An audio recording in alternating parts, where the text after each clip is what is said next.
Good morning, students. Welcome back in the new chapters, which are started from to the previous lectures, so that we just describe here to the confined or the concerned related topics of the BSc first year zoology, particularly to the third paper to the cell biology and genetics. In the cell biology and genetics,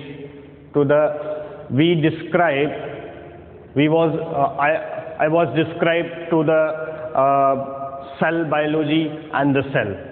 These are the topics or the introductory, elementary, basic knowledge, introduction of the cell and their types and the size, and whose the cell is placed to the particular discipline, particular branch is to the explain the cell. So that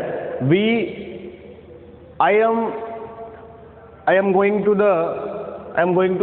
today to topic is once again to the related to the cell and their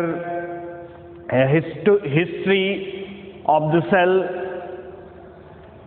definitions and cell theory, types, size and shape. Today topic, we are going into the depth of the knowledge to have the what is the cell type, size, shape and who's the persons are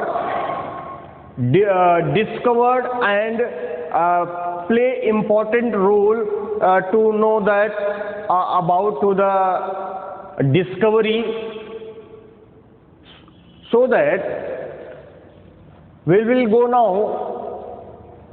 to the cell. As you know that particularly the what is the cell is the structural and functional unit of the life. Cell is the structural and functional unit of the organism. Cell is the structural and functional unit of the animals and plants. So in the I was described into the previous lecture the definition of the cell, but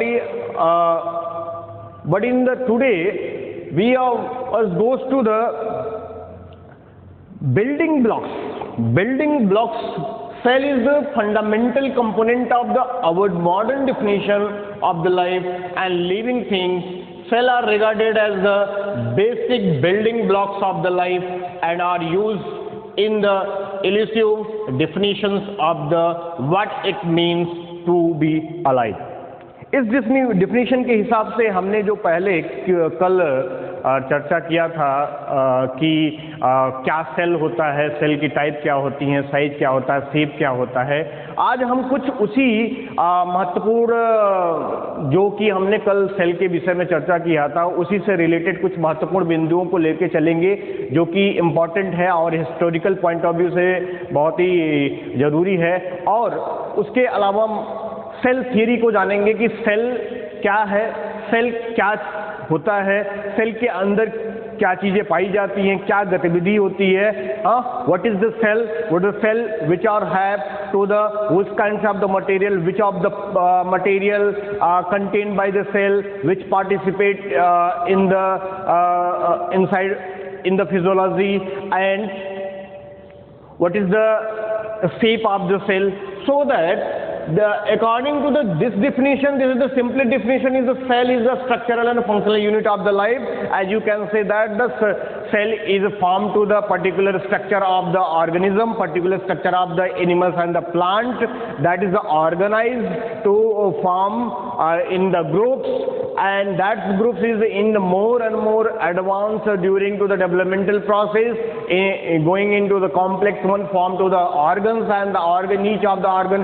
is associated together, form to the organ system, so that after the integration to each other, that a system is representing to the particular body of the organism. So that this is the indicating that the cell is the unit of the organism, unit of the life.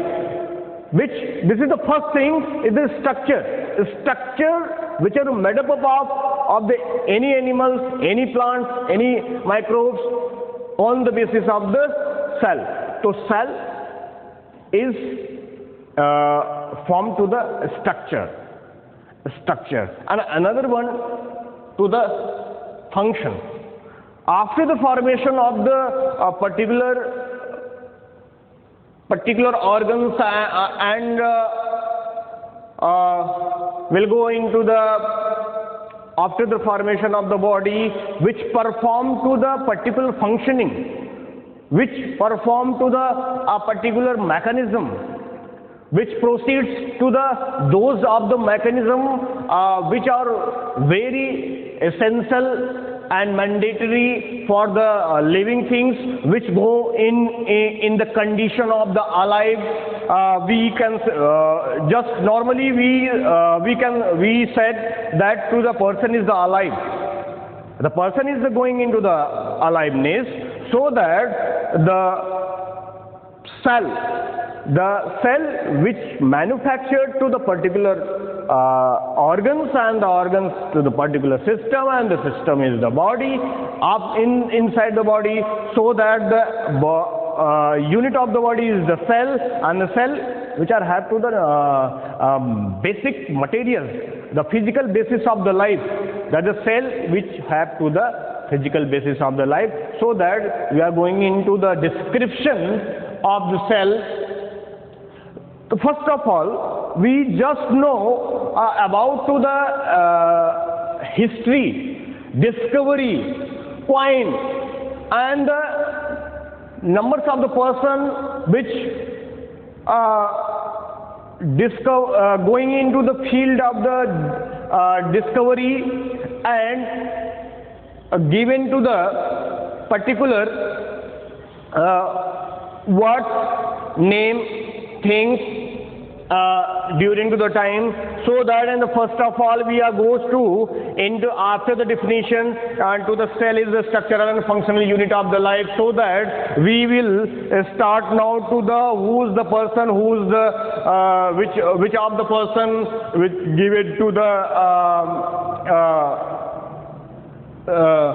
in the discovery of the cell. So first of all, you are I was mentioned into the previous lecture to the Robert Hooke in the 1665 to first time describe to the as a term cell during to the study of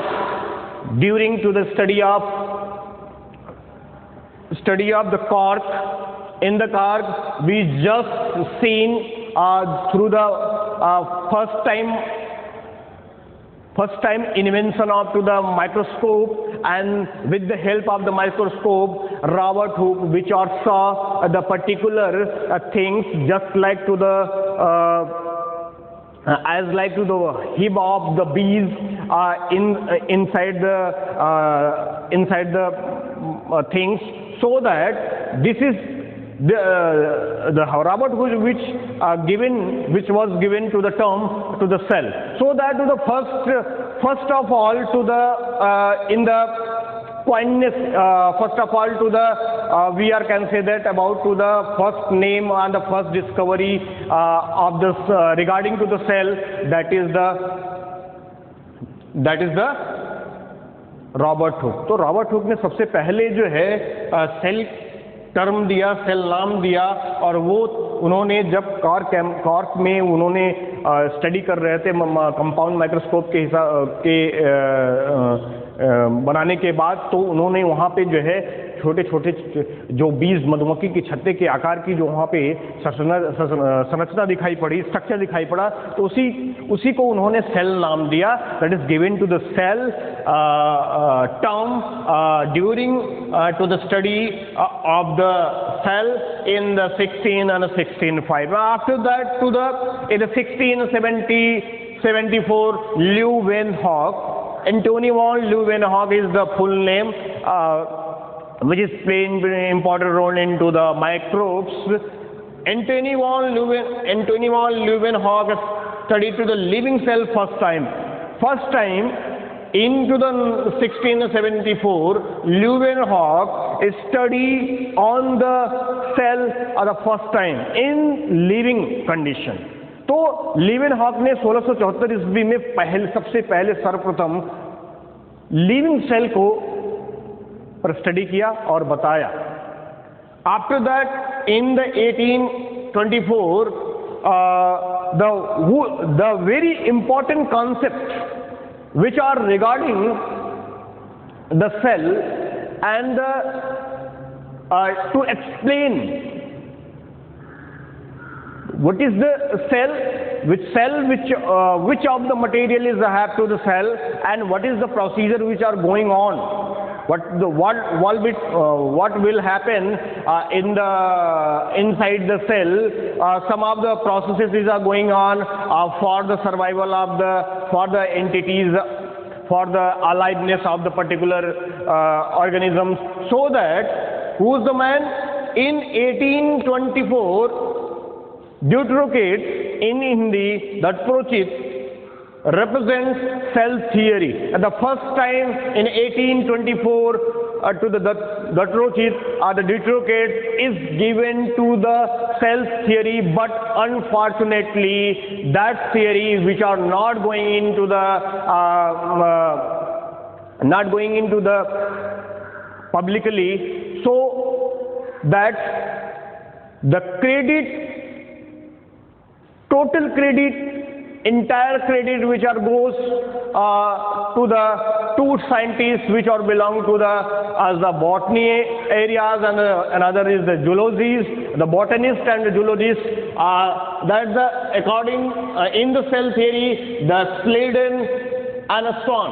Sladen and a Swan. Sladen is the botanist and a Swan is the zoologist. We just describe to the what is the cell. The cell is as individually as the basic and the fundamental unit, that is the structural and the functional. So the Sladen and Swan in 1839 which described to the cell is the structural and functional unit of the organism. Cell is the structural and functional unit of the life. So that to the all the credit which goes to Sladen and Swan, which are one is the botanist and the one is the zoologist, which are working on to the explanation of the cell. What is the cell which of the material which carries by the cell, and what is the procedure which are going on, so that so first of all, in the Latin word, in the Italian word, the meaning of the cell. Cell is the small compartment. Cell Latin word में cell का मतलब छोटा सा compartment होता है, space होता है, और या फिर हॉलो स्पेस कहा जाता है, इस प्रकार से डिस्क्रिप्शन किया गया है। तो हम यहाँ पे देखते हैं जो सेल के अंतर्गत जो मैंने प्रीवियस लेक्चर में सेल के बारे में पूरा डिस्क्रिप्शन किया था, यहाँ पे आज के टॉपिक में सबसे महत्वपूर्ण बात सेल थियरी है। सेल थियरी क्या है? सेल थियरी जानना क्यों जरूरी है? सेल थियरी को किसने दिया ये आपने जान लिया। अब लेकिन सेल थियरी है क्या, जो कि पूरे इंटायर जो पर्टिकुलर टॉपिक्स है सेल या उसका स्ट्रक्चर है, उसका फंक्शन है, उसको क्या कर देगा? जस्टिफाई कर देगा, उसको क्या करेगा? क्लैरिफाई करेगा, उसको पूर्णतः जो है डिस्क्रिप्शन के दौरान पूर्णतः आप उससे एग्री होंगे कि ये सेल के बारे में, सेल के विषय में, सेल के अस्तित्व के बारे में, सेल के अंदर क्या चीजें होती हैं, which are the process is going inside the cell is the made up of the and ये सारे प्रोसीजर्स यहाँ पे, ये सारे जो है थिंग्स हम यहाँ पे देखेंगे। तो कुछ पॉइंट्स के हिसाब से, कुछ नंबर के हिसाब से हम समझ लेते हैं, लेकिन जो नंबर्स होंगे वो बहुत ही इंपॉर्टेंट है, बहुत ही एसेंशियल है, जो कि पूरी तरीके से सेल को परिभाषित करेगा। तो Schleiden and Schwann both are the person which are described is the cell is the structural and functional unit of the life. So that is the first is to make to the structure and perform to the function, perform to the as the work. So going according to the cell theory, there are the 3 points in here, and these are the 3 points which explain to the total or entire mechanism, structure, function, procedure, and all about all things, all knowledge of the cell. So we are going into the first. To the first is the very important. All living things are the made up of one or more cell. All living things are made up of one or more cell. इसका क्या मतलब है कि जितने भी जीवधारी हैं, जितने भी ऑर्गेनिज्म हैं, all the organism which found on the earth, which found in the universe, which made up of the particular groups of the cell, which means in other words, each of the organism or the plant or animals which are made by the one cell, 2 cell or the multiple cell, one or cell or the more cell, एक cell से या फिर एक से अधिक या 2 से अधिक सेल से बना है। तो यहाँ पे हम थोड़ा सा डिस्क्रिप्शन करना चाहेंगे आपको कि एक सेल या 2 सेल या फिर बहुत सारे सेल्स क्या परिभाषा है। As you mention in the previous lecture, that is the prokaryotic cell and the eukaryotic cell and the mesokaryotic cell, and also mention in the lecture to the unicellular and the multicellular organism. So in the particular zoology we are only concerned to the animal, so that all the animals which are made up of from to the lower to the higher through the organization of the cell, the single cell and the multiple cell, and it means that their body organization is through the one cell or the 2 or more cells in the higher ones, so that all the animals is made up of the 1 or the 2 or more cells. So first line in the cell theory is described, is proved that it's clear that कि जितने भी जीवधारी हैं उनका जो निर्माण है वो एक या 2 या 2 से अधिक सेल से मिलके बना है। जैसा कि मैंने प्रोकैरियोट और यूकैरियोट के रिप्रेजेंटेशन के समय में बताया था कि प्रोकैरियोट क्या होता है, ये प्रिमिटिव टाइप के ऑर्गेनिजम्स होते हैं जिसमें बैक्टीरिया होता है, माइकोप्लाज्मा होता है, प्लूरोनिमोनिया लाइक ऑर्गेनिज्म, साइनोबैक्टीरिया पाया जाता है। ये सारे क्या होते हैं, ये प्रोकैरियोटिक एनिमल्स होते हैं और जो कि यूनिसेलुलर होते हैं, सिंगल सेल से बने होते हैं, और इनका जो पूरा स्ट्रक्चर होता है वो यूकैरियोट से बिल्कुल अलग होता है। वो कैसा होता है वो आगे हम फिर चर्चा करेंगे। फिर उसी प्रकार से जब यूकैरियोट सेल की बात हम कर रहे थे तो उस समय भी देखा हमने कि वो उनका सेल जो है मल्टीसेलुलर सेल है, मल्टीसेलुलर ऑर्गेनाइजेशन है, क्योंकि वहां पे एक से अधिक या 2 या 2 से अधिक सेल जो है आपस में पार्टिसिपेट करती हैं और पार्टिसिपेट कॉन्स्टिट्यूशन करके एक कॉम्प्लेक्स फॉर्मेशन का, कॉम्प्लेक्स स्ट्रक्चर का फॉर्मेशन करती हैं, कॉम्प्लेक्स ऑर्गन का फॉर्मेशन करती हैं, फिर उसके बाद कम्युनिकेशन करती हैं और कम्युनिकेशन करने के बाद उस प्रकार से एक इंडिविजुअल पर्सन, इंडिविजुअल एनिमल्स का निर्माण करती हैं। तो वहां पे ये जो लाइन है, ये जो फर्स्ट लाइन है सेल थ्योरी में, ये रिप्रेजेंट कर रहा है कि all the organism which are made up of the single और the multiple cell. So the entities of the all the organism on the behalf of the cell. The cell is the unit. Cell is the cell which form to the particular animals, particular entities from to the lower to higher. Protozoa to mammals. Protozoa, Porifera, Coelenterate, Platyhelminthes, nematodes, Annelida, Arthropoda, Mollusca, Echinodermata, Procardata, fishes, amphibians, reptilians, aves and mammals. All the animals which are grouped into the particular classes, that is made up of the cell.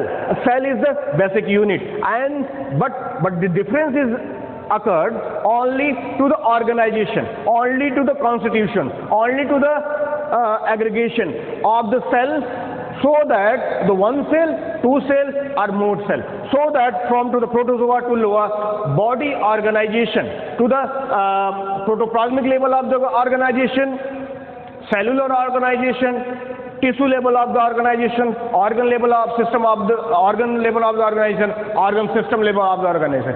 That is the, there are the some kinds of the level of the organization which are found in the animals, and that animals which are categorized according to the rules of the nomenclature, rules of the taxonomy, so that these are have to the body organization from to the unicellular to the multicellular. So first line in the cell theory is described to the all the animals which are made up of the one cell or two cell. जो animals होता है उसका जो निर्माण होता है, या फिर जितने भी जीवधारी हैं उनका जो निर्माण होता है, वो एक सेल या फिर दो या दो से अधिक सेल से मिलके बना होता है। तो पहली लाइन है सेल थियरी बहुत महत्वपूर्ण है, क्योंकि अगर आपको सेल के बारे में, सेल के whatever about to the cell, regarding to the cell, that is very important to know that about to the what is the cell theory. That is the some of the points, some of the conceptual thing, conceptual aspects which are have to the explain to the cell theory. So first line is indicating to the all the organisms, all the living things which are made up of the single or multiple cellular organization. और यहाँ पे indicate फिर से करना चाहेंगे कि protozoa से लेके मैमल्स तक जो बॉडी का ऑर्गेनाइजेशन हुआ है, बॉडी की जो कॉम्प्लेक्सिटी लगातार इवोल्यूशन प्रोसेस के दौरान होता चला गया है, वो उसके लेबर ऑफ डिवीजन पर निर्भर करता है। बाद में जो सेल होती है वो further and further going into the modification, developmental procedure, along with the time, this is the evolution is the gradual process, so that is the modified and the cell going into the through the cell division to, so that to the higher animals which are have to the complex one through the all the cells which are integrated to each other, so that the first line is given to the clarification. And we are go now in the second one. Second one और भी ज्यादा महत्वपूर्ण है। यहाँ पे देखते हैं, यहाँ पे कहा गया cells are the basic living units within the organism. सभी जीवधारियों में जो सेल्स होता है वो as a basic unit represent किया जाता है। जैसा मैंने प्रीवियस लेक्चर में इस समय भी बता रहा हूं कि जो सेल्स होता है, जो यूनिट होता है, मतलब सेल के आधार पे ही पूरी बॉडी का निर्माण हुआ है। वो चाहे छोटा एनिमल हो, चाहे बड़ा एनिमल्स हो, लोअर्स हो, चाहे हायर्स हो, उस सभी एनिमल्स का, सभी प्लांट का, सभी ऑर्गेनिजम्स का जो यूनिट है वो सेल है। सेल के ऑर्गेनाइजेशन के आधार पे ही हम जो है कह सकते हैं कि ये सेलुलर बॉडी है। तो पहली लाइन जो है यही है, cells are the basic living units within organism. Organism के अंदर जो सेल है वो बेसिक लिविंग सेल्स है, यूनिट है, जो कि रिप्रेजेंट अपने आप को करता है। And after that this is very important, and the chemical reactions of the life take place within a cell. This is the very important. in the always I was telling about, we are also say that the within a cell the chemical reaction takes place for the survival of the animals. Chemical reactions chemical reactions takes place within a cell. This is the very mandatory for the production of the energy, synthesis of the new substances, synthesis of the new materials, proteins, enzymes, hormones, and all the conduction process which are governed by through the cell, through the chemical procedure, and all the procedures, all the chemical reactions within a cell which conducted by the genetic material, that is the DNA, and DNA have to the lot of the gene for the determination of the character, determination of the function, and determination of the procedures for the survival of living things, or the particularly in the topics we can say that to the animals. So that in the and chemical reactions of life, जीवन की जितनी भी रासायनिक प्रक्रियाएं हैं, रासायनिक अभिक्रियाएं हैं, वो सेल के अंदर जो ऑर्गेनिज्म होता है, ऑर्गेनिज्म के बॉडी के अंदर जो सेलुलर लेयर है उसके अंदर पाया जाता है। मतलब केमिकल रिएक्शंस, फिर से हम आपको बता दें, बिना केमिकल रिएक्शन के जो भी ऑर्गेनिज्म हैं, एनिमल्स हैं, वो जीवित नहीं रह सकते, क्योंकि metabolism, all the chemical reactions, some of the total chemical reactions, जितने भी केमिकल रिएक्शंस बॉडी में होते हैं वो सब मेटाबॉलिज्म के अंतर्गत आते हैं। मेटाबॉलिज्म का एस्पेक्ट आप जानते हैं। मेटाबॉलिज्म मतलब हिंदी में बोला जाता है उपापचयी क्रियाएं। उपापचयी क्रियाएं जो है वो हमारे जीवन के लिए, हमारे नए चीज़ों के लिए, सबस्टांस के लिए, पदार्थ के लिए बहुत ज़रूरी है, क्योंकि मेटाबॉलिज्म के तहत, उपापचयी क्रियाओं के तहत ही हमें एनर्जी का फॉर्मेशन होता है, कार्बन डाइऑक्साइड का फॉर्मेशन होता है, H2O का फॉर्मेशन होता है, उसी समय नए सबस्टांस का फॉर्मेशन होता है, जिसके आधार पर नए नए प्रोटीन का निर्माण होता है, एंजाइम्स का होगा, हार्मोन्स का होगा, which type of the substances which are required for the cell, for the body, that time, that for the completion of this essentiality to going in the chemical reactions। तो metabolism की प्रक्रिया में दो processes होते हैं, catabolism, anabolism. Catabolism degradative process होता है, जिसके मतलब जो आप एनिमल्स जो भी भोजन के माध्यम से लेता है वो after the digestion simplest one में होता है, और वो सेल में जाके एसिमिलेशन में जाता है। वहाँ पे जो उसका सिंपलेस्ट यूनिट होता है, वहाँ पे जो बॉन्ड्स होती हैं वो टूटती हैं, और टूटने से वो एनर्जी निकलती है। वो एनर्जी दूसरे प्रोसेस में, दूसरे न्यू सिंथेसिस प्रोसेस में खर्च होगी, जिसको एनाबॉलिज्म बोलते हैं। तो एनाबॉलिज्म प्रोसेस में जो एनर्जी कैटाबॉलिज्म से निकलती है वो वहाँ पे नए किसी भी सबस्टांसेस को, किसी भी एलिमेंट्स को, किसी भी एसेंशियल थिंग को बनाने के लिए जरूरी होती है। तो ये क्या है, केमिकल प्रोसेस है, और ये मैंडेटरी होती है, ये इसेंशियल होती है, जिसके द्वारा कोई भी एनिमल्स होगा, कोई भी प्लांट होगा, कोई भी माइक्रोब्स होगा, इवन आप ये कह सकते हैं कि all the organism which are takes to the chemical reaction inside the cell, particularly to the cytoplasm and the cell, after that to the description of the cell theory, I am described to the what is the entity of the cell. So that in the second line, cells are the basic living units within organism, and the chemical reactions of the life takes place within a cell.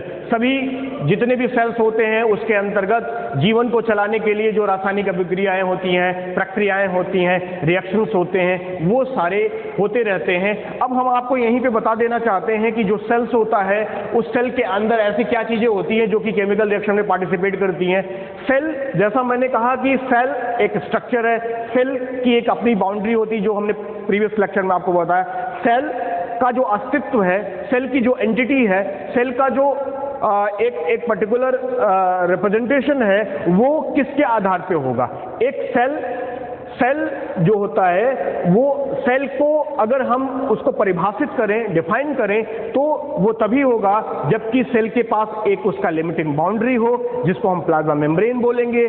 Cell के पास उसका अपना fluid होना चाहिए, वो fluid protoplasm कहलाता है, बाद उसको साइटोप्लाज्म या साइटोसाल भी बोलते हैं। जिसमें तीसरी चीज बहुत जरूरी है, उसका न्यूक्लियस। वो ऑर्गेनेल बाउंडेड जो न्यूक्लियस होते हैं वो पाए जाने चाहिए जिसके आधार पे आप उसको सेल बोल सकते हैं। तो ये एंटिटीज है, ये सेल का अस्तित्व दिखाता है, जबकि उसके साथ में प्लाज्मा मेम्ब्रेन, साइटोप्लाज्म और न्यूक्लियस उपस्थित होता है। तो उसके अंदर जो प्रोटोप्लाज्म होता है, जो साइटोप्लाज्म होता है, वहां पर केमिकल रिएक्शंस होते हैं क्योंकि वहां पे ऑर्गेनिक, इनऑर्गेनिक वो सारे कॉन्स्टिट्यूट रहते हैं जो कि जरूरी होते हैं। This is the very essential for that takes in the chemical reaction. Those of the material is present in to the cytoplasm and going in to the chemical reaction. तो उसके बाद तो दूसरी लाइन जो सेल थ्योरी की है वो वही ये रिप्रेजेंट कर रही है कि केमिकल रिएक्शंस वहां पे होते हैं जीवन को चलाने के लिए, और सेल को एक बेसिक यूनिट लिविंग थिंग्स की बोली जाती है। थर्ड जो है वो सबसे इंपॉर्टेंट है, और वो जो है इसलिए इंपॉर्टेंट है क्योंकि यहाँ पे ये है कि जो सेल का जो एक सेल से दूसरी सेल बनेगी, तो जो दूसरी सेल का निर्माण होगा वो अपने पहले सेल से होगा, प्री एग्जिस्टिंग सेल से होगा। तो यहां पे कह रहे हैं हम कि all cells arise from pre existing cells, all cells arise from pre existing cells. हर सेल का निर्माण उसके पूर्ववर्ती कोशिका से होती है। All cells which are made by their ancestor cells, their pre-existing cell। इसका मतलब ये है कि हम अभी इन 1858 में एक साइंटिस्ट है विर्कोव, जिन्होंने यहाँ पे जो मैंने अभी रिप्रेजेंटेशन की बात की कि एक सेल जो है सेल से दूसरे सेल का निर्माण होता है, उसको उन्होंने इटैलिक फॉर्म में रिप्रेजेंटेशन किया था, omnis cellula e सेलुला। Omnis cellula e cellula, इसका क्या मतलब होगा? इसका क्या आप समझते होंगे? What about to the meaning of the omnis cellula e cellula? इसका मतलब ये होता है इन इटालियन फॉर्म में कि जो एक सेल है उसका दूसरे सेल का निर्माण उसके अपने पहले वाली सेल से होता है। उसी को जनरलाइज फॉर्म में all cells are arise from pre existing cell. सभी सेल्स का जो नई सेल्स का जो निर्माण है वो अपने पूर्ववर्ती सेल से, पहले वाली सेल से होता है। लेकिन आपको यहाँ पे ये बात कंसीडर करनी होगी कि whose the which type of the processes which will participate for the making a new cell from their ancestor cell, their pre-existing cells। किस प्रकार का यहाँ पे प्रोसेस होगा जो कि उसके प्री एग्जिस्टिंग सेल से नए सेल का निर्माण करेगा। तो आपने पहले लोअर क्लास से हायर क्लास तक आप पढ़ते चले आ रहे हैं सेल डिवीजन की प्रक्रिया। Through the cell division each of the cell which makes to the new cell, new daughter cell, which are have to their parents। कहने का मतलब ये है कि सभी न्यू सेल्स का निर्माण सेल डिवीजन की प्रक्रिया, कोशिका विभाजन की प्रक्रिया से होता है, जिससे वहाँ पे उसका जो सेल्स होती है वो डिवाइड होके न्यूक्लियस को कंटेन करके 1 से 2 में, 2 से 4 में, 4 से 8 में, इस प्रकार से कॉम्बिनेशन करती है। लेकिन यहाँ पे आपको यहीं पे इंडिकेट कर देना चाहते हैं, we just indicated here to the 2 types of the cell division which are takes place within inside the cell for the proliferation, for the growth and healing process. That first is the mitosis, second is the meiosis. Mitosis is the process in which the cell which are going into the multiplication, and the one cell is divided into 2 cells, and the same the ratio, same the amount of the genetic material is goes from to their parent cell, which means that the parent cells and the daughter cell is equal to each other. There are the no reduction is the takes place, but in the meiosis is the process in which the one cell is going into the formation of 4 cells in the conjugative processes in meiosis first and the second.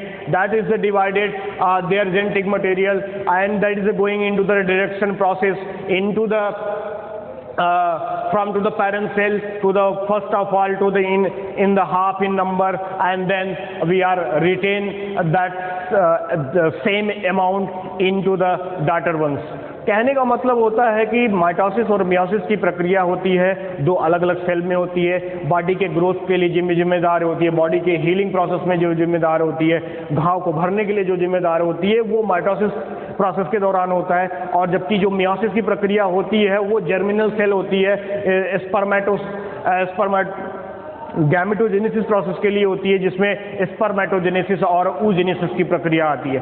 तो ये यहाँ पे mitosis एक process और भी होते हैं, बहुत सारे प्रोसेसेस हैं, तो हम आपको बताना चाहेंगे। एक अमाइटोसिस प्रोसेस होता है, जहाँ पे थोड़ा सा डिटर्मिनेशन, थोड़ा सा जो इक्वलाइजेशन है, जो सेल का डिवाइडेशन है, वो थोड़ा सा अनकंट्रोल्ड होता है। मतलब कि उसमें जो न्यूक्लियर मेम्ब्रेन्स होगी, न्यूक्लियर मटेरियल होगी, और जो साइटोप्लाज्म होगा, उसका जो विभाजन होता है वो एक समान नहीं होता, तो इसको अमाइटोसिस प्रोसेस बोलते हैं। तो ये सारी चीज़ें, ये जो मैकेनिज्म है, इसके माध्यम से ही सेल का आगे निर्माण होता है। तो इसीलिए बोला गया है omnis cellula e cellula, the cells, all the cells which are arise from to the pre existing cell. सभी सेल का जो निर्माण, सभी नए सेल का जो निर्माण होता है, जो सेल उत्पन्न होती है, वो अपने पूर्ववर्ती सेल से होती है। तो ये 3 बेसिक कॉन्सेप्ट है, 3 बेसिक एस्पेक्ट है जो कि सेल थियरी को रिप्रेजेंट करते हैं, जो स्लेडन एंड स्वान के द्वारा दिया गया, जो बहुत ही इंपॉर्टेंट है सेल को डिस्क्राइब करने के लिए। तो there are the 3 aspect which are described in here. To the first is to the all the cell, all the animals which are made up of 1 or 2 cells. In the second one is going into the cell is the living units, and within a cell which takes place to the all the chemical reaction for that to the survival of animals, and finally all the cells arise from to the pre-existing cell, the omnis cellula and cellula. So 3 aspects which clearly, consequently is representing in here to the all the cells is basic functional living units within a cell which are have to the material goes on allow to the chemical reactions for the survival of organism. तो इसके हिसाब से हमने सारी processes को, सारे इनके particular topics को हमने समझा। उसके माध्यम से हमने देखा कि सेल थियरी क्या होती है। अगर आपको पूछा जाए सेल थियरी क्या है, इसी 3 एस्पेक्ट के माध्यम से, 3 बिंदु के माध्यम से आप समझा सकते हैं कि सेल थियरी क्या है। इसके बाद हम देखेंगे कि जैसे मैंने प्रीवियस लेक्चर में आपको बताया, in the previous lecture we just describe to the types of the cell. There are 3 types of the cell, prokaryotes, mesokaryote and eukaryote. In the prokaryote, the prokaryotic cell, eukaryotic cell and the mesokaryotic. That is a pro, and the U is earlier to mention, but the description of the mesokaryote is the after that. Prokaryote और eukaryote में मैंने कल description बताया था, previous lecture के हिसाब से description बताया था, तो वहाँ पे ये बताया था कि जो ये प्रोकैरियोटिक सेल होती है वो न्यूक्लियस बाउंड मेम्ब्रेन को कंटेन नहीं करती, और वहाँ पे जो कि मैंने बताया था इसका सबसे बड़ा एग्जांपल बैक्टीरिया आता है। तो बैक्टीरिया का जब हम ऑर्गेनाइजेशन देखते हैं तो वो सिंपल ऑर्गेनाइजेशन, प्रिमिटिव ऑर्गेनाइजेशन होता है, क्योंकि इसका जो निर्माण हुआ है प्रो एंड कैरियन से हुआ है। मैंने कल भी बताया था कि what is the pro means primitive and karyon means nucleus.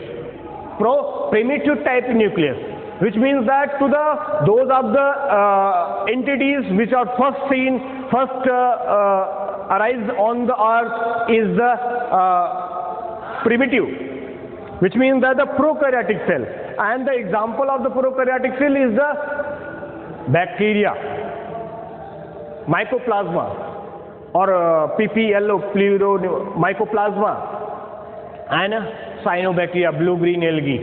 तो यहाँ पे प्रोकैरियोटिक सेल में मैंने कहा कि यहाँ पे जो सेलुलर लेवल होता है वो सिंगल सेल का बना होता है, और उसमें न्यूक्लियर मेम्ब्रेन बाउंडेड न्यूक्लियस नहीं पाया जाता है। एक जो है उसके साइटोप्लाज्म में क्या होता है, न्यूक्लियस जो जिसको जीनोफोर या न्यूक्लियोइड बोला जाता है, उसमें सस्पेंड होता है साइटोप्लाज्म में, उसमें 70s राइबोसोम्स होते हैं। उसके साथ साथ में बैक्टीरिया को रिप्रेजेंटेशन करने के लिए उसके ऊपर सेल वॉल पाई जाती है, और वहाँ पे फ्लैजेला पाया जाता है। All the things which are and for the respiration mechanism, just assume that to the mesosomes in a place of the mitochondria in the place of eukaryotic cell। तो यहाँ पे प्रोकैरियोटिक सेल के दौरान आपने देखा कि किस प्रकार से प्रोकैरियोटिक का डिस्क्रिप्शन मैंने पिछले लेक्चर के हिसाब से किया था। यूकैरियोटिक को मैंने बताया था कि eukaryote is you is the good और well, you and the karyote both of you is the good or well, karyote means the once again to the nucleus, but here the nucleus is a well organized, well bounded nucleus, which means that the nuclear membrane, nucleolus and the nucleoplasm which are carried out along with their genetic materials, that is the chromosomes with the proteins, so that, and also the organelles, the mesokaryote, the in between prokaryote and the eukaryote, that is the character which are have to the mesokaryote, to the in between prokaryote और eukaryote के बीच में पाए जाने वाला वो entities, वह animals जो कि इन दोनों के कैरेक्टर को कंटेन करता हो। यहाँ पे न्यूक्लियस तो होती है, लेकिन न्यूक्लियस अमाइटोसिस प्रोसेस के दौरान जो है प्रोकैरियोटिक, जैसे प्रोकैरियोटिक में उसका न्यूक्लियस डिवाइड होता है, उसी प्रकार से यहाँ पे मेसोकैरियोट में भी होता है, लेकिन जो फंक्शनिंग होती है, जो ऑर्गेनेल्स पाए जाते हैं, वो यूकैरियोटिक लाइक काम करते हैं। इसी के कारण जो है ये दोनों कैरेक्टर को रखते हुए दोनों सेल के कैरेक्टर को रिप्रेजेंट करता है, इसलिए इसको मेसोकैरियोट बोला जाता है। तो तीन प्रकार के आप बेसिक सेल्स हुए। तो आपने देखा प्रोकैरियोट में बैक्टीरिया जो स्पेशली एज अ एग्जाम्पल के रूप में लिया जाता है, यूकैरियोट में प्लांट और एनिमल्स लेते हैं, प्लांट और एनिमल सेल्स होते हैं। अब प्लांट और एनिमल सेल्स में भी डिफरेंशिएशन है। प्लांट सेल में सेल वॉल पाया जाता है, वैक्यूल्स पाया जाता है, और जो है प्लास्टिड्स पाया जाता है। ये सारी चीजें एनिमल सेल में नहीं पाई जाती। There are no found at all to in difference to the plant cell, animal cell, the plastid, vacuole and the cell wall. But in the animal cell, to the lysosome is lysosome is present due to the given to the difference into the plant cell and animal cell। तो कुछ plant और animal cell में represent difference करने के लिए कुछ एक structure ऐसे होते हैं जो कि उनको पूर्णतः अलग कर देते हैं। तो प्लांट और एनिमल सेल को भी डिवाइड किया गया है कुछ शर्तों के आधार पे, कुछ फैक्ट के आधार पे, जिसको आगे हम उनके आगे के लेक्चर में चर्चा करेंगे। उसके आधार पे हम वहाँ पे देखेंगे कि किस प्रकार से वो डिवाइड हो रहे हैं, अलग हो रहे हैं। और आपको ये भी बताना चाहेंगे कि प्रोकैरियोटिक सेल जो कि प्रोकैरियोटिक सेल जैसे आप देखें, मानिए ये हमने एक सेलुलर स्ट्रक्चर बनाया, ये प्रोकैरियोटिक का है, और ये दूसरा स्ट्रक्चर बनाया मैंने ये यूकैरियोटिक के लिए। तो प्रोकैरियोटिक में ये डायरेक्टली देखिए यहाँ पे हमने डीएनए को बना दिया, बल्कि जबकि यहाँ पे आप जब बनाएंगे तो इस प्रकार से हम जो है बना दे रहे हैं कि इस प्रकार से एक न्यूक्लियर बाउंडेड स्ट्रक्चर है। ये देखें, अब ये न्यूक्लियस है और न्यूक्लियस के अंतर्गत ये जो सारी चीजें पाई जाती है, और यहाँ पे न्यूक्लियोलस पाया जाता है। तो दोनों का डिफरेंस प्रोकैरियोट और यूकैरियोट में देखें, और जो साइटोप्लाज्म में वो तो रहेंगे, इसमें मीजोसोम्स भी पाए जाते हैं इस प्रकार से। अगर बैक्टीरिया को रिप्रेजेंट करेंगे तो सेल वॉल भी पाया जाता है, फ्लैजेला भी पाया जाएगा, पिलस भी पाए जाते हैं, फैट ग्लोब्यूल्स पाए जाते हैं, ठीक है, 70s राइबोसोम्स पाए जाते हैं। लेकिन इसमें all the organs which are found, which take part in the chemical reaction is a very important. In comparison to the prokaryotic cell, eukaryotic cell is which are have to the lot of numbers of the organelles in the cytoplasm which are take part in the chemical reaction, just like to the mitochondria, Golgi body, endoplasmic reticulum, ribosomes, peroxisomes, vacuole, plastids, all the things which as indicated whole organized to the eukaryotic cell, so that to the लेकिन यहाँ पे मैंने जैसा बताया कि plant cell और animal cell में अंतर होता है, तो उसके हिसाब से हम रिप्रेजेंट करते हैं कि क्या मेन डिफरेंसेस है। तो उसके आधार पे हमने यहाँ पे आपको एनिमल सेल और प्लांट सेल में कुछ विशेष अंतर बताया आपको। तो इस अंतर की चर्चा हम आगे भी करेंगे, थोड़ा सा हम आपको बता भी देते हैं कि जैसे अगर यहाँ पर रिप्रेजेंटेशन की बात करें तो एक प्रोकैरियोट जो है सिंगल सेल स्ट्रक्चर है, मतलब यूनिसेलुलर है, जबकि यूकैरियोट मल्टी सेलुलर स्ट्रक्चर होता है। इसमें साइटोप्लाज्म है, इसमें प्रोकैरियोट में कोई भी ऑर्गेनेल्स नहीं पाया जाता, जबकि यूकैरियोट में सारे ऑर्गेनेल्स होते हैं, जो कि हमने अभी चर्चा किया। माइटोकॉन्ड्रिया है, एंडोप्लाज्मिक रेटिकुलम है, गोल्गी बॉडीज है, न्यूक्लियस है, राइबोसोम्स है। अब दोनों में राइबोसोम्स पाए जाते हैं, लेकिन 70 और 80s का डिफरेंस होता है उसमें। फिर आपको बता दें, जैसा मैंने बताया, प्रोकैरियोट में 1 इन्वोलस सिस्टम पाया जाता है, जबकि यूकैरियोट में 2 इन्वोलस सिस्टम पाया जाता है। 1 इन्वोलस सिस्टम का मतलब होता है एक सिंगल बाउंडेड लिमिटिंग मेम्ब्रेन्स होती है, जिसके अंदर साइटोप्लाज्म भरा होता है, उसमें मीजोसोम्स, 70s राइबोसोम्स, फैट ग्लोब्यूल और न्यूक्लियोइड पाया जाता है। जबकि यूकैरियोटिक सेल में डबल मेम्ब्रेन सिस्टम होता है, एक सिस्टम जो न्यूक्लियस को रिप्रेजेंट करता है, जिसमें न्यूक्लियर मेम्ब्रेन होता है, तो न्यूक्लियर प्लाज्म होता है, न्यूक्लियोलस होता है, क्रोमोसोम होता है। तो पहला एक न्यूक्लियस, एक मेम्ब्रेन वो हो गया, और दूसरा उसका जो प्लाज्मा मेम्ब्रेन होता है। तो 2 मेम्ब्रेन सिस्टम्स होते हैं, इसीलिए उसको 1 मेम्ब्रेन सिस्टम बोलते हैं, जिसको 2 इन्वोलस सिस्टम बोलते हैं, उसको 1 इन्वोलस सिस्टम बोलते हैं। तो इस आधार पे हम ये भी डिफरेंस देखेंगे। फिर उसके बाद मैंने कहा कि कोई भी ऑर्गेनल्स इसमें नहीं पाया जाता, जबकि इसमें सारे ऑर्गेनल्स पाए जाते हैं।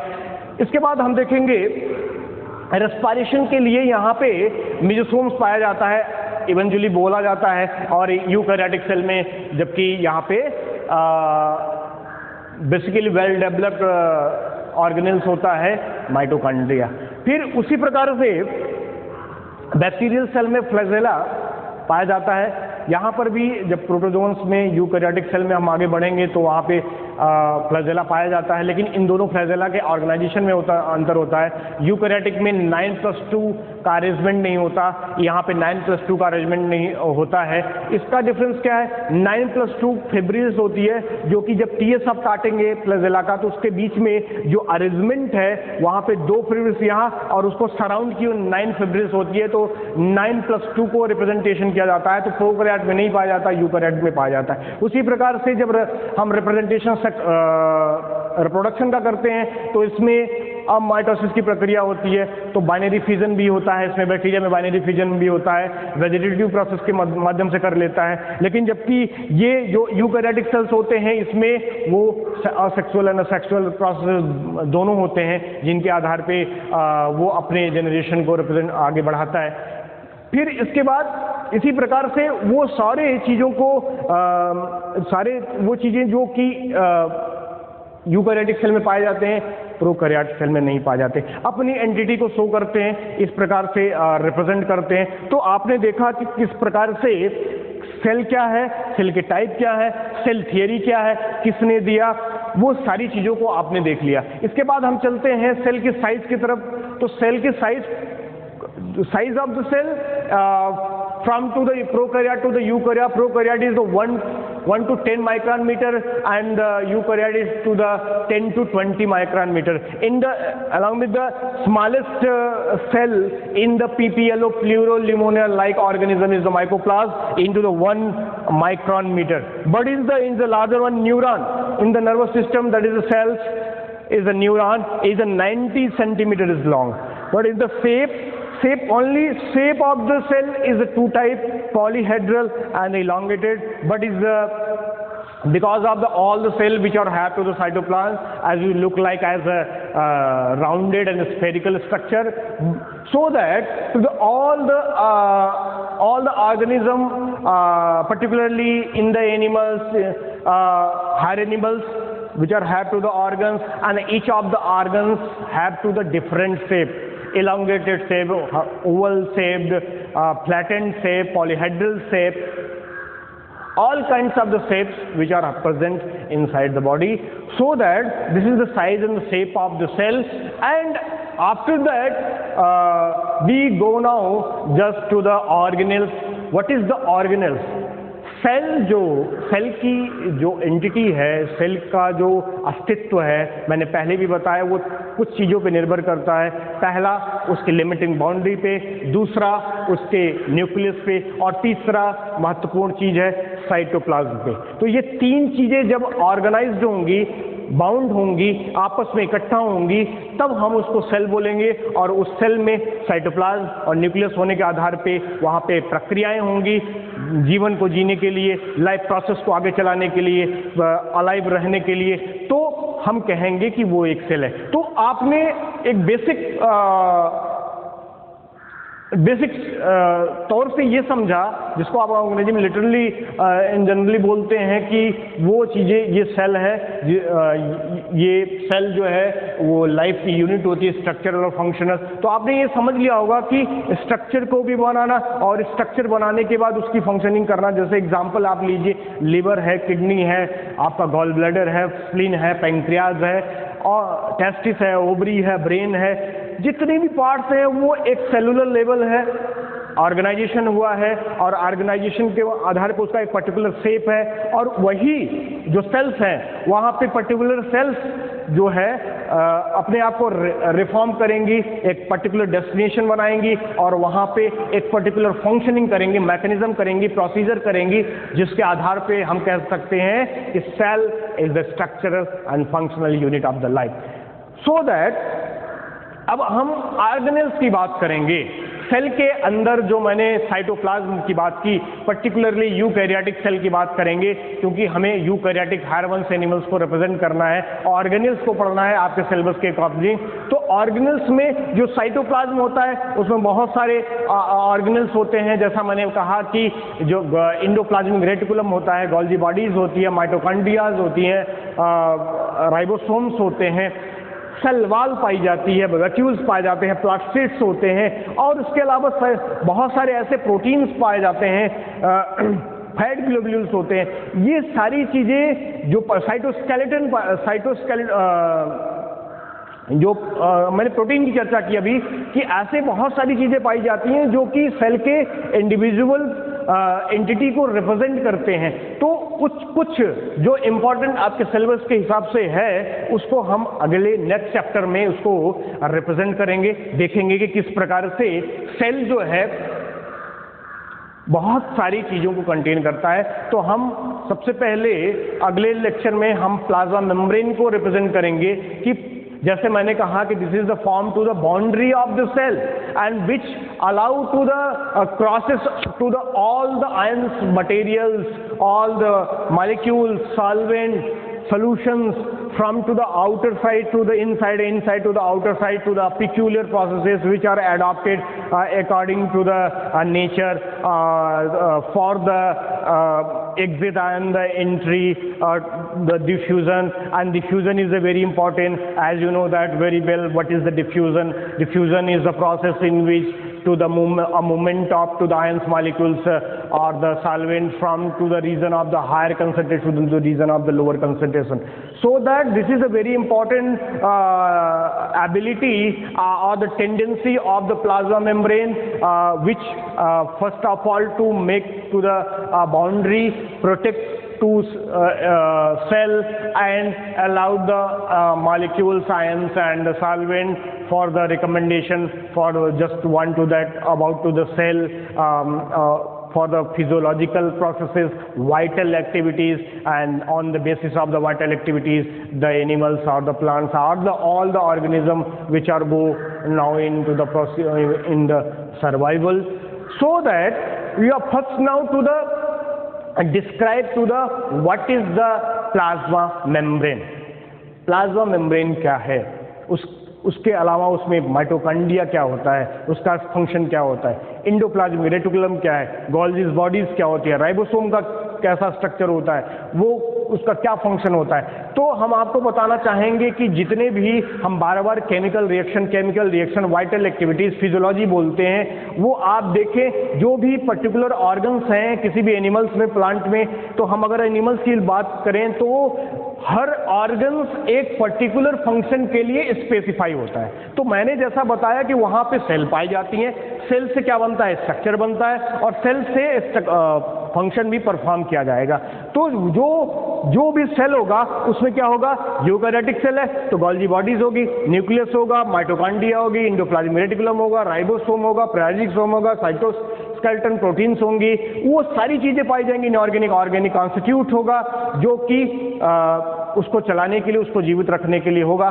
तो उसी प्रकार से हर प्रत्येक सेल में उस जो केमिकल रिएक्शंस होते हैं वो उन्हीं ऑर्गेनेल्स की मदद से, माइटोकॉन्ड्रिया का कार्य कुछ दूसरा है. जैसे हम थोड़ा सा लिटरली थोड़ा सा ब्रीफ में आपको बता देते हैं. We are in the brief, we are just mention that about to the what is the role of the different kinds of the organelles which are found into the cell, just like to the mitochondria which are working to the production of the energy, so that is called to the powerhouse of the cell, and the ribosome which take part into the protein synthesis, to the endoplasmic reticulum synthesis of the protein and the fat, and Golgi body is the trafficking police of the inside the cell, which are allowed to the shortening of the proteins and to the secretion of the enzymes or hormones or the substances which are required for the body,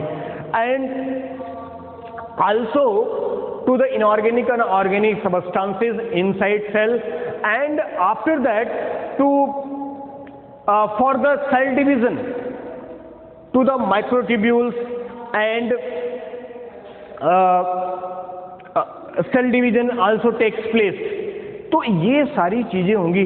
और जैसा मैंने चर्चा किया कि nucleus भी होता है, तो न्यूक्लियस जो कि पूरे सेल का नियंत्रक कहा जाता है.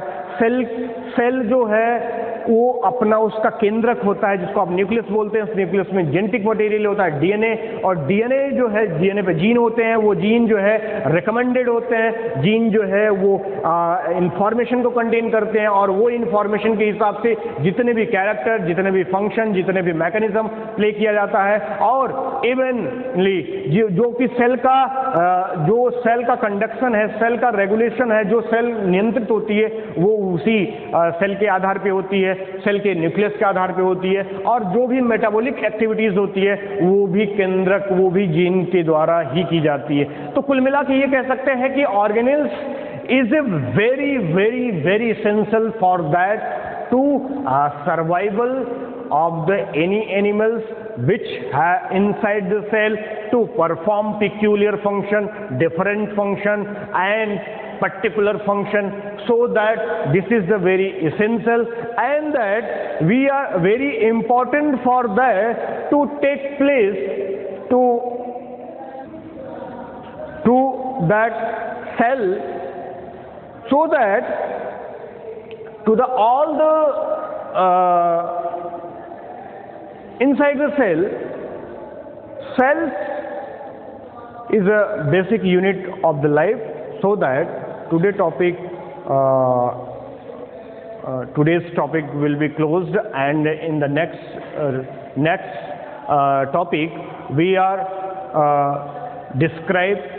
will be described to a particular organ which mention that to the plasma membrane, so that I hope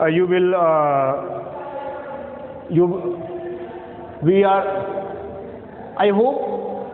have to the grab to the all the knowledge in your mind and implement it, so that for the any errors and the dispute and the problems to comment on the box, and so to contact me, so that today's topic will be closed. Thank you.